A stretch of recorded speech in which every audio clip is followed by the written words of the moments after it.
Shalom, shalom. I know it's been a minute, but I wanted to put in another installment of the Spiritual Encounters series.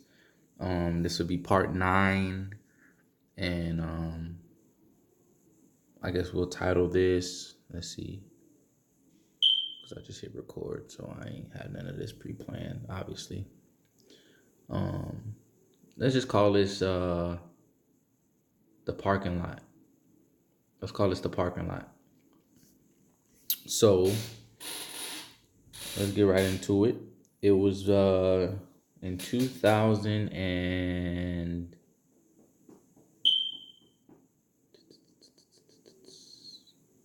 2011. It's 2011. I finished boot camp, my tech school for military. I got assigned to my unit, and I was doing my drill weekends, my UTA weekends, and then later that year, um, I got some orders to go to Charleston Air Force Base, South Carolina. And at the time, I didn't want to be apart from my girlfriend at the time, was my ex-wife now. And so eventually I ended up leaving, going to Charleston, and then flying her out there to be with me. But it was during that time. It was around the holidays. Christmas was probably like maybe a week or so away. And I was playing basketball um, for a team, for a squadron's team while I was there. And it was a tournament. But in order for you to play in a tournament, you had to have shorts with no pockets. And I ain't had no shorts with no pockets. I hadn't even heard of no stuff like that before. So I'm like, oh, okay, I need some pockets. Let me go on up here to Walmart and get some shorts.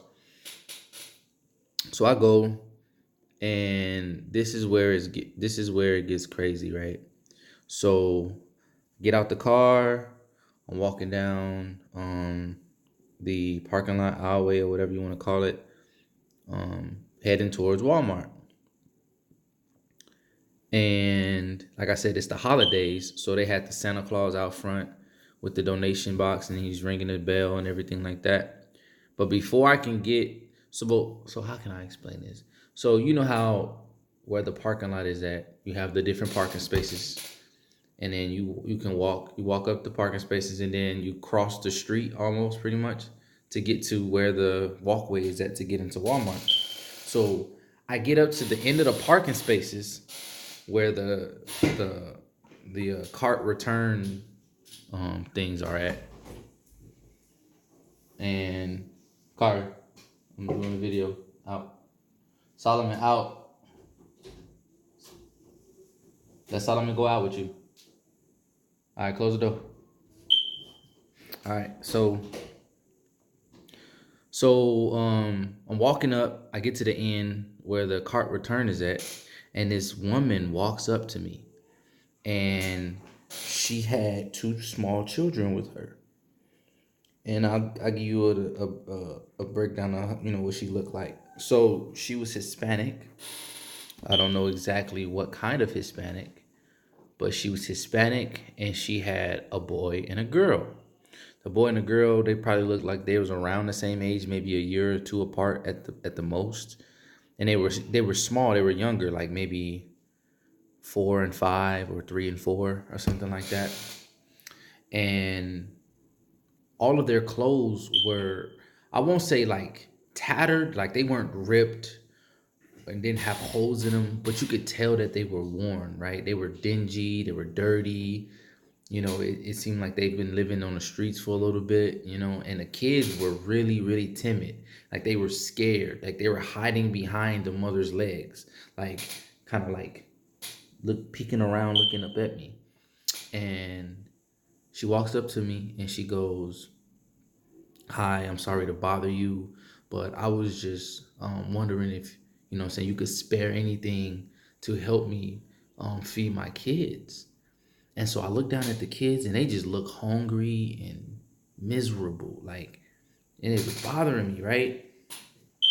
So then she proceeded to tell me, her story. She said that she lost her job and that her and her kids have been living on the streets for like the last like week or so, and they didn't have any place to go. But she was able to she managed to be able to find another job, but it didn't start for another week, and she wanted to just try to feed her children for that night. Like that was her main purpose, to just make sure that her children were fed, right? And so she said that she was in the store earlier, walking around asking people to, help her, because it's Walmart. So you got clothes and stuff, but you also got the grocery side of the house and you can get your groceries. So she was asking if people could, spare some groceries to give to her so she could feed her kids.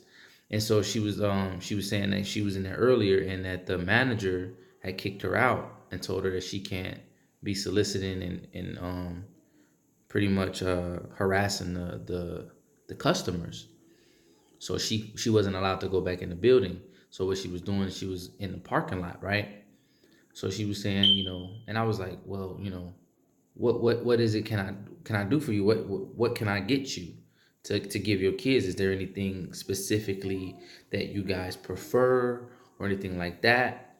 And she was like, she's not picky. They're not picky. They're just grateful to have it. But she specified something. She specified bread and water. She specified, right?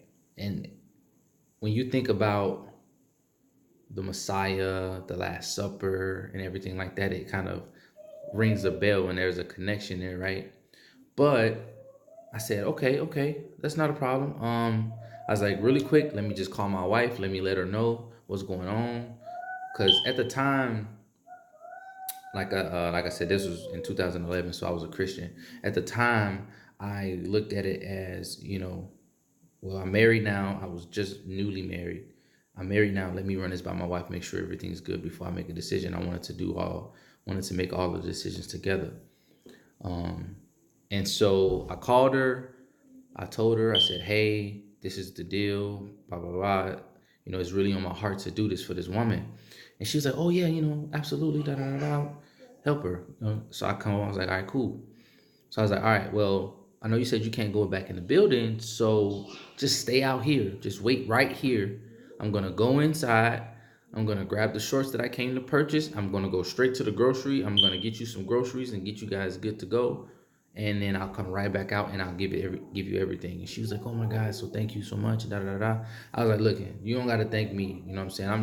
I'm just glad to be able to be here to help you. You know what I'm saying? So she's like, okay, I'll be right here. So I go inside. Um, I nod at Santa Claus. I say, "What's up?" And then I go inside to the Walmart. And then I grab my shorts. I grab some canned goods that were the automatic openers, like like the raviolis. I got some bread. I got water, and I grabbed a couple other things. I can't remember exactly what all I got, but it was a good amount. It was like $50 in groceries almost. It was a good amount of groceries because I didn't want them to just eat that night. What about the next day? You know what I'm saying? Or the day after that. So I got about $50 worth of groceries, and I was just like grabbing stuff. I was like snatch and grab, boom, boom, boom, boom, and then I checked out, head back outside, and I don't see this lady. I don't see the woman anywhere. I walk all the way around the building. This is how bad it was, because the way the Walmart was set up, it was on the side of a highway. But if you notice how how the South is located, those highways is just one long strip, and there's nothing on either side of the road. It's just open land everywhere, and that's where the Walmart was, just like in the middle of nowhere. Um, those people who live in Charleston or know or live in the area near the the Charleston Air Force Base, they know exactly what Walmart I'm talking about. So I walk around the building, don't see it. I'm like, dang. I'm walking up and down the aisles of the parking lot, like maybe she walked away or something. And I'm like, I cannot find this woman to save my life. I'm calling out. And I'm like, where did she go? I don't see her or her kids, right? I'm thinking they'll still be in the same spot or at least somewhere, wandering. And you know how kids are. But there was no sign, no no evidence of her anywhere. So I'm like, man, this is boggling my mind. So I walked out to the end of the parking lot where the parking lot meets the road. And I looked to the left and I looked to the right because the way this road was at, it was so long that if you went in any direction, I could see you, no matter where you were walking, how far you went away, because I could see from a vantage point. And based on the amount of time I was in the actual Walmart, she couldn't have gotten that far. So I should have been able to see her. I could not see her either way on the road. It was tripping me out. So here's the crazy part, right? Here's the crazy part. I go back to the parking lot. I go back over to the entrance of the Walmart, and I talk to the Santa Claus. So I walk up to him. I was like, "Hey, my man, uh, did you see that where that lady went?" And he goes, "What lady?" I'm like, the lady. She had the two small children. They was out here in the parking lot walking around, maybe asking a couple individuals to kind of help them out. I actually, I ran into her when I was on my way in, and she was talking to me. And he was like, "No, I ain't seen no lady." So I'm thinking like, okay, yeah, that's cool, because you doing your Santa Claus thing, you taking donations, you ain't really paying attention to no any one customer, right? Like I'm not special, like you're gonna be watching me.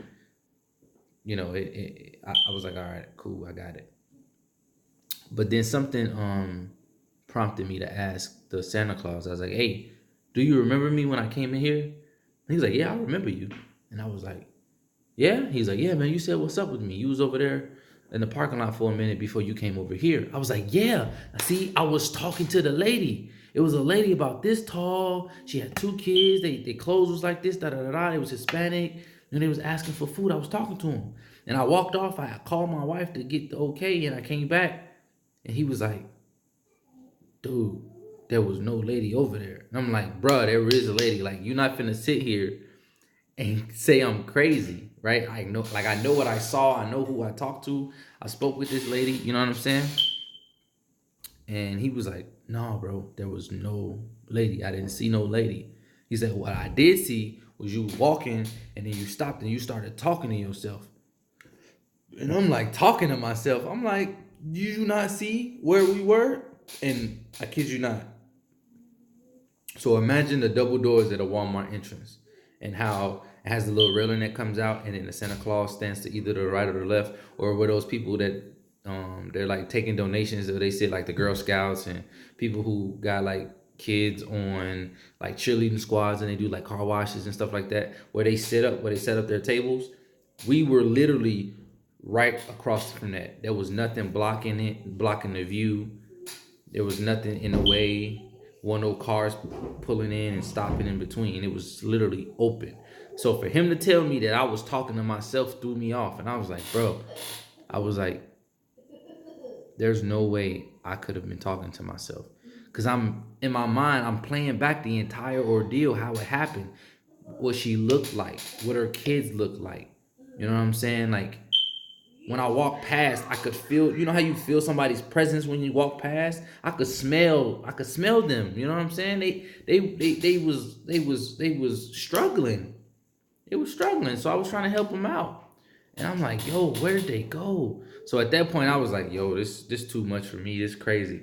So I go back to the car, I get in the car, and I'm like, in my mind, I'm still stubborn. I'm like, "No, I'm finna find this lady," right? So I pull out, I look down at one end.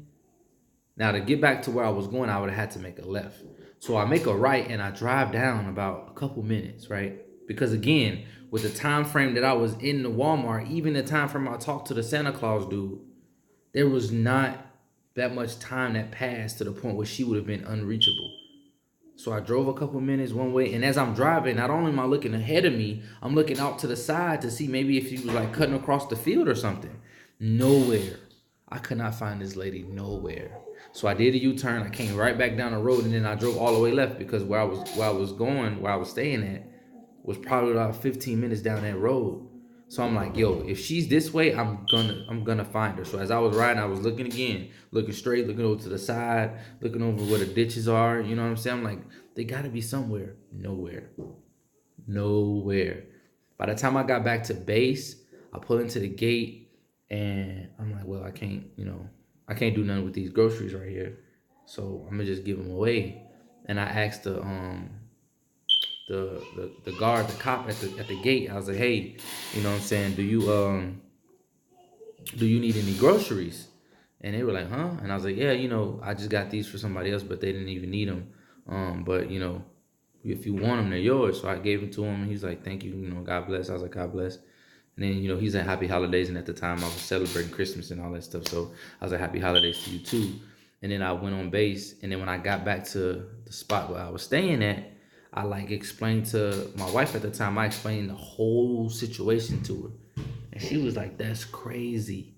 And I'm like, I know, right? Because I know I'm not crazy. Like, I ain't never had no issues with mental instability. I ain't never had hallucinations. You know what I'm saying? And I know based on my life and my calling and everything like that and the experiences that I've had in the past, period. I already know and I'm familiar with the supernatural. You feel me? So I was like, from that day forward, like I took it as either an angel came and presented himself before me to test me, to see if I will be willing with a contrite heart to give, or maybe it was the Messiah disguised as the woman. You know what I'm saying? And I was like, I don't know. I couldn't figure out which one of the two it was, right? So just in a sense of being humble and not to be corrected, I just went with angel, right? I just stuck with the angel. After doing a lot of research and reading and understanding how the Most High sends his messengers or angels to do his bidding and stuff like that throughout the scriptures, um, I've come to the understanding that most likely it was an angel that was testing me. And I don't really think that it was the Messiah himself. But regardless, that whole ordeal was crazy and it was profound because the main thing that I walked away from when I think about that entire situation was, you never know when your number is going to be called on, right? Because we say we this, we say we that, you know what I'm saying? We say we Christians, we say we Hebrew Israelites, we say we in the truth, whatever the case may be. In some way, shape, or form, we claim to serve the Father and we claim to follow his word and his instructions, no matter what doctrines and stuff you follow, right? But we claim this and we claim that. But a lot of us don't live the life that we portray on social media. A lot of us don't live the life that we portray and what we project onto other people. Because behind closed doors, we're completely different than that, right? But you never know when your number's gonna be called. You never know when you're gonna be, brought forth to testify your faith, your belief, because the truth is going to be revealed in your actions, not in your words, right? I can sit up here all day and say a lot of fancy words and recite scripture and make it sound good and put it all nice for the camera, but the fact of the matter is, when I don't even know what's going on, if I was truly like a selfish person at heart and I didn't want to help that woman, or even if I did it reluctantly, you know what I'm saying? And it wasn't pure out of love and concern, right? I feel like I would have been judged for that. And I feel like I would have been held accountable for that. And you never know when it can happen. It could have happened to anybody at any given time. So I walked away from that situation and I was just like, the Most High is watching, the Most High is waiting, and he will test you. He will test you and he will see. Well, obviously he knows already, but people gonna get exposed out here saying they love him and they following him and they doing what he what he said to do, nah, bruh. It was crazy. I sat there and had a conversation with this woman. You know what I'm saying? And she pleading with me with water in her eyes, bro, for her concern for her children, about how she needed to provide for them. You know what I'm saying? And I go and I get it and poof, just evaporate, just gone out of thin air. And then I get told that I'm talking to myself. Come on now, man. Angels come all the time to deliver messages, to provide services, and they come disguised sometimes.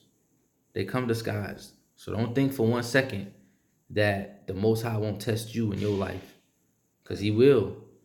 And when your number call, what you gonna do? Are you gonna be genuine? Are you genuinely following Him and serving Him, or are you putting it on for the cameras? You know what I'm saying? We'll find out at the end of judgment. But you know, if you haven't seen the other videos in this spiritual encounter series, I highly encourage you to go back and watch episode 1 through 8. This will be episode 9, and as more things come, then I'll continue to add. This won't just be a like a 10-part series and then I'll end it. I'll continue it out, because supernatural things, spiritual things are always happening in my life. And I would love to share these things with you all as a testimony to even furthermore prove the existence of the Most High, and that having faith in Him is the way to go, because His Son is the way, the truth, and the life. So with all of that said, I hope this video was insightful, you know what I'm saying, and edifying, and I hope it touched somebody. Remember, man, you never know when your number gonna get called. So y'all be safe and shalom.